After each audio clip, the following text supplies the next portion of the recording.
Good morning, good afternoon, good evening, whatever time of day you've decided to take a look at this. This is a brief introduction to special education, and starting with the history and the law, litigation, legislation relevant to those with receiving special education, those with disabilities. I want to make sure that I emphasize right from the get-go that while I'm going to talk a little bit about history, put on my old history teacher hat, I want to emphasize the fact that I believe and will argue and will share examples that the law very much is alive today. It is breathing. The intent and spirit continues to be interpreted. And I'll share with you not only case law, but hearing instances here in the state of Kansas in respect to that. So to this end, let's get started. And let's focus on special education. Now, a few issues that I want to get started here is I want to get started in respect to kind of taking a few ideas. I want you to be thinking offline here. If you want to pause, feel free. And be asking yourself, what do you know about special ed or those with disabilities? What do you want to know? What do you want to know about those with disabilities? What are your concerns and fears in serving those with disabilities? And finally, in respect to this semester, what do you hope to accomplish? I'm going to move on, but I ask you to think about that as you listen to me here, but also as we go forward the rest of the semester. So to get started, I think it's really critical for us to be able to define what is it. What is special education? Now, some of you may say, well, it's special education. Others of you may say, well, it's education for those with disabilities. Others of you may use the word unique or specialized or individual or specific or behavioral focused or social emotional focused, or it's functional or adaptive, or it's for individuals that are more significant in terms of their learning needs, or some of you may get visuals with, well, it's disabilities, so therefore it's people in wheelchairs or those with Down syndrome. Well, the law actually, in slide 4 here, shares it. It actually has a definition. I'll let you look at that at your leisure. You can take a look at that. But I'm going to move on, and actually I'm going to kind of unpack it. Now, first of all, I want you to understand this is part of a federal law, and as you know, it's the Individuals with Disabilities Education Act. Originally passed in 1975 as the Education for All Handicapped Children's Act, most recently reauthorized in 2004, and we're looking for another reauthorization here probably within the next year or two, once No Child Left Behind is reauthorized. Well, if you take that definition and unpack it, we'll have at least 4 primary areas, or dissect it. First of all, it's specially designed instruction. And you may say, everything I do is specially designed, Sean. As a general education teacher, I always design my instruction special for my 25, 30, 20 students. Well, yes, this is specially designed instruction, though, for the individual with the disability.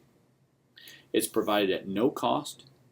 And with this specially designed, it also is unique to the needs of the child with the disability. So it's specially designed for the child with learning disability, but we just simply don't say, okay, well, we're good. Every child comes in that has a learning disability, this is what we use. No, we need to step back and say, this child with a learning disability has reading needs. Next year, it may be this child with a learning disability has literacy writing needs. The reading's actually not too bad. So it's the unique needs of the child with a disability. Finally, it's instruction that's conducted in the right setting, the appropriate setting. Now, with the cost, we say free appropriate public education, FAPE, free appropriate public education. And then with the setting, we say least restrictive environment, or LRE. So those are acronyms that I want you to get comfortable. IDEA, Individuals with Disabilities Education Act, FAPE, free appropriate public education, LRE, least restrictive environment. Now the focus with the least restrictive environment, the walkaway I want you to have today at least, is the least restrictive environment is not necessarily the general education classroom. It's not. And you may be saying, well, wait a minute, Sean, don't we want all children to be in the general education classroom? Well, yes and no. The yes is certainly we want individuals with disabilities with their typically developing peers, no question. But the no is if a child needs one-on-one attention, structured environment, they have behavioral concerns that need to be very much a specific behavioral intervention, it needs to be reinforced by the minute, if not every 3 or 4 or 5 minutes. Well, to place that child with 27 other peers, it's not going to work. It's just, one, it's going to be too busy, it's going to be too crowded. The ability to intervene uniquely and specific to the child is going to be almost impossible. So therefore, the least restrictive environment for that individual very well may be a special classroom, even possibly a special school, where maybe there's an adult for every child or an adult for every 2 to 3 children. And they also have routines and a program that's very unique to their needs, back to unique to their needs. But in order to do it, the setting's stuff such that it's very restrictive from the outside looking in that lots of rules, a lot of professionals per child, etc., etc. And yet the restrictiveness is appropriate for the child's needs. So, all right, we'll talk more about that as we go on. So this next slide, the 6th slide, is asking you folks to take a moment. I would like you to take a moment and think of the 13 categories of disabilities that are defined by the federal law, IDEA. I put in number 14 because there's a unique one here in the state of Kansas. We'll talk about that here in just a moment, but if you want to be thinking about that now, that would be great. So think of the 13 categories. And these are categories that basically, in order to get services under special education, you need to basically be identified under one of these categories. Now the state of Kansas has incorporated these categories. They may tweak them a bit in terms of their name. They may tweak them a bit in terms of the definition, but these are the central ones we need to know. So with that, you can either pause and write them down, or I'm just going to simply move on to slide 7 and share with you those 13.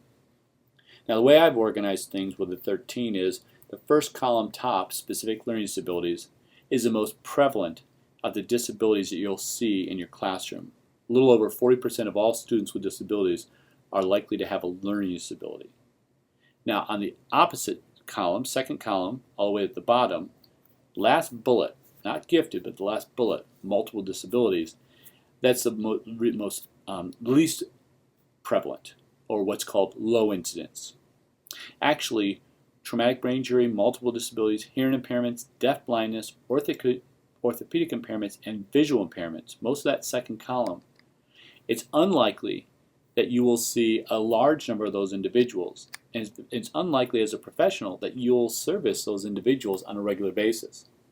That is, in the total population, there's not as many. Therefore, as you go through your classroom, it's the likelihood of having a child with a learning disability, very likely. Likely to have a child with a traumatic brain injury, you could go through your entire career and not have that, or at least identify traumatic brain injury. So let's go back to the first column. About 40% or more students with learning disabilities, between 20 and 30% of students that have special needs fall under speech and language. Mental retardation, that's a smaller group of individuals, and it's also a term we don't use anymore. The federal government, the definition is still under mental retardation, but the term has evolved into intellectual disabilities. We're getting away from the word retard, okay? So intellectual disabilities would be more appropriate today, and it's what you'll see if you read about those with the chapters in books talk about intellectual disabilities instead of mental retardation anymore. The next group is emotional disturbance, and some will say emotional behavioral disturbance, social emotional behavioral disturbance. You'll hear it referred to multiple ways. Individuals with anxiety issues, eating disorders, they may have behavioral disorders in terms of their outbursts. They may mutilate themselves, mutilate others. So it really is a spectrum of issues under the social emotional. Now another spectrum you definitely have heard of is autism spectrum disorder, or autism. Some of you may have heard of it as high functioning autism or Asperger's syndrome. And there's various degrees, and of course we'll spend a week, if not 2 weeks, on autism. It's a growing disability. I'd say it's the disability of the 21st century. Where the late 1990s, the disability of the late 90s or the 90s was ADHD, attention deficit hyperactivity disorder, or ADD, attention deficit disorder. Now you may look at the list and say, Sean, it's not there. Well, it is actually under other health impairments, right below autism. So that is not a separate category, ADHD or ADD, but rather it falls under other health impairments. And we'll talk more about why here as things evolve with ADHD. Now finally, the bottom of the second column in the stars, that's gifted. And I want you to know, as I mentioned there in red, that the state of Kansas serves individuals who are gifted with IEPs. That's a requirement. I could go to the state of Tennessee and I'd find out that individuals who are gifted may get enrichment services, but they do not have an individual education program, which I hope you're beginning to understand. That is the cornerstone of what we do for special education. So the specially designed unique services are based on a child's individual education plan, IEP. In the state of Kansas, those who are gifted receive that as well. Therefore, they get services. In other states, you very well may not have that. So that's why it's the extra star. It's not one of the federal definitions. It's more state-based. Now there it is again, and it's like I said, it's in the law. So I offer an example there, and I'm just going to kind of move on. But as slide 9 gets to, the big question for me is the why. Because you may be saying, well, of course there's individuals with disabilities, and of course we want to meet their needs, and of course schools are liable to meet their needs, and it's only the responsible thing to do. We wouldn't turn them away and send them home. And yet, the why of special education, if you look over the historical part, is we've done that. And you may say, well, that was years ago. Those of you that saw Forrest Gump, there's a bit of a comedy part of it in terms of his mom advocating for him in a special way to make certain that he can go to the regular school. Sadly, I imagine some of those things happen. That was more for comedy purposes. But the big thing is that in certain localities, if they did not need to serve those with disabilities, if they weren't required to, they certainly would not. And there's cases of that throughout the country. Or they wouldn't serve them to the needs. It wouldn't be unique and it wouldn't be specially designed. So the why of special education has a lot to do with where we've been, but also where we're going.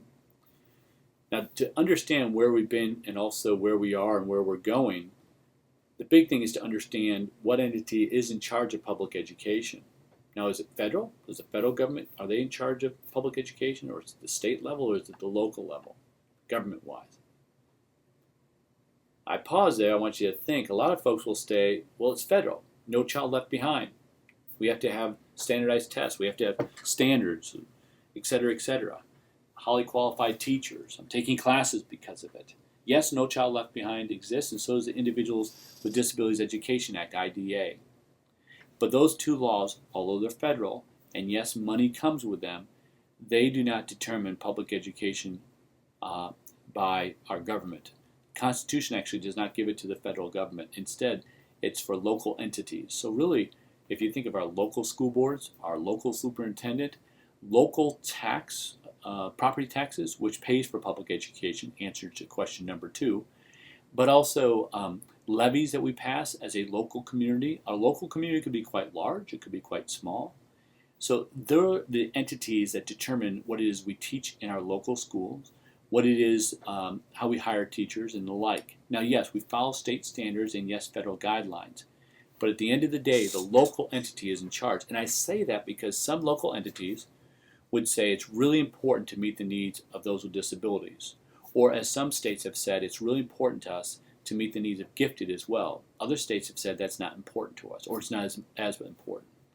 I think of the article in the paper just the other day that emphasized the opening of a new 18,000-seat football stadium outside Dallas in Allen, Texas. It may be Allen County or the city of Allen. It's a very prosperous, very rich area, and they decided to pass a bond issue 2 years ago for $119 million. 60 of that went to build a state-of-the-art football stadium that I think a pro team would be happy to play in, minus the fact it's only 18,000 people. Minus the fact, 18,000 people for a football game, high school. But Friday Night Lights. That local community decided they wanted to spend those dollars to do that. So it was a local community deciding to do that. On the federal side, the government has stepped in and said, wait a minute here, local, there's some things that you need to do, like Brown versus Board of Education. You can't segregate, even though you think you can locally. No. There's something in the Constitution every individual is protected by, the 14th Amendment, which we'll get to, which requires equal protection. And we'll get to that here in just a moment. And that evolved into laws like Brown versus Board of Education litigation, which then turned into law, but also things like the Individuals with Disabilities Education Act, or IDEA. So let's talk a little bit about that 14th Amendment. The 14th Amendment has been at the cornerstone for us on lots of different issues in the past as well as today. So for example, that comic down there about Plessy was poopy. You might remember Plessy versus Ferguson. It was a Supreme Court court case in the late 1800s that basically said, as an outcome, the courts at that time said, well, yeah, you could have separate things and they'll be fine, they're equal. But yet in 1954, the Supreme Court said, no, you can't have separate schools. They're not equal. You can't put the blacks in one school and the whites in another, or Mexicans in one school and whites in another. That won't be equal. So that's based on the 14th Amendment. Now, the 14th Amendment basically says the following. And if you know your history, you'll recall the 13th, 14th, and 15th Amendment. We've only had 27 of them, or our 200 plus years, and the first 10 were passed as part of the Bill of Rights. So we've only amended the Constitution in reality about 17 times after the passage of the first 10, the Bill of Rights. Those 17, two of them, if you start counting, were to prohibit alcohol and then allow for alcohol. So you take those two away, you're down to 15 amendments. And another one is to clarify the vice presidency, because the Constitution didn't allow for a new vice president if the president died. So we haven't changed the Constitution that much. And if you really start adding it up, those changes are significant. But in some instances, when you start counting them up again, there's not significant changes to the Constitution when you think of the vice president like. Instead, this is a significant one. This is big, and this goes back to a lot of litigations happening today. The first thing is we cannot deprive a person of their life, liberty, or property without due process. And the second is this equal protection. Now, during Brown versus Board of Education, the argument was, wait a minute, it's not equal. Separate's not equal, and that was agreed upon. Especially when you consider a lot of the resources and textbooks that were used in African American or black schools were castaways from the white program, so they'd be 20 years old or more, or whatever. Now, today, this law, this constitutional element is still living. And you may already be saying, well, of course, Sean, because this is what the gay rights advocates are arguing with today, and that is, wait a minute, so if I am a man, and I want to marry a female, and if she's of age, I can do that. But if I'm a man, I want to marry another man, or I'm a woman, and I want to marry another woman, I can't do that? Well, wait a minute here. What about this equal protection? And that's the argument there today in terms of the 14th Amendment. So it's still alive, still being used, and certainly a cornerstone in terms of those with disabilities because, well, wait a minute. I'm typically developing. I can go to school. My parents pay taxes. I can go to school for free. But yet my sibling, who happens to be in a wheelchair and maybe have a cognitive disability, he or she can't come to school? Or you're telling me you're going to charge me to come to school? How is that equal? And of course, that's the litigation that followed there. Now, I talked a little bit about Brown versus Board of Education, and I think it's really important for us to backtrack for just a moment in respect to this law. So remember the 1950s. I can't remember it, and I imagine you weren't there either. But the 1950s, in 1954, the Brown versus Board of Education was passed. Now, with that, it said that you cannot separate based on color. Now, it just didn't turn over overnight in the fact that, some people think, okay, sure, it was done. Then in the 1960s, black and whites were going to school. When I first moved here in the Kansas City area back in 1999 and into the early 2000s, the Kansas City School District in Missouri was still under a court order for desegregation of its busing. It isn't that long ago, and it's been very complicated. Yes, it's evolved. The point I want to make here in terms of special ed is think of 1950s. We're separate but equal, and then we decide, no. That's not the case. Instead, separate is not equal. We need to integrate. We need to bring together people.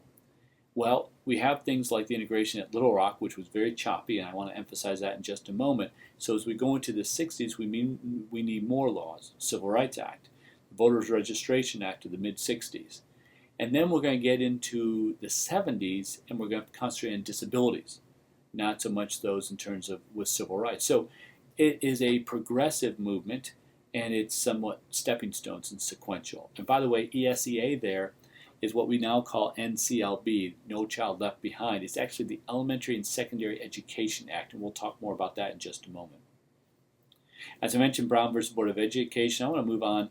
I want to show you a brief video as we finish this last passage. I want to show you a brief video of the Little Rock 9, just to kind of give you a perception of what's happening there in respect to the integration of these individuals. 1957, President Eisenhower sent 1,000 men of the United States Army to carry out the law. The Supreme Court of the United States had said, the entire strength of the nation may be used to enforce in any part of the land the security of all rights entrusted by the Constitution. And that included my rights and the rights of 8 other Negro Americans who wanted to go to Central High School in Little Rock, Arkansas.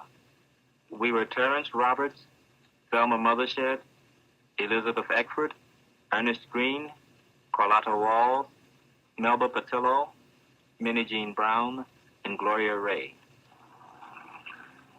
And we were going to school again.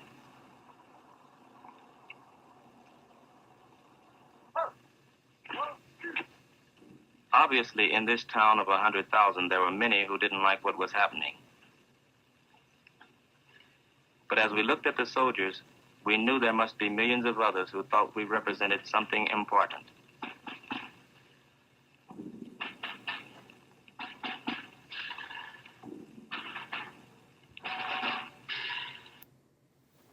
Now I look at that and think, oh my goodness, it took that many number of individuals, those number of soldiers with guns, to actually walk those individuals in and out of school. 3 years after Brown versus Board of Education said you needed to integrate. Well, it took decades, and some would argue it's still happening today.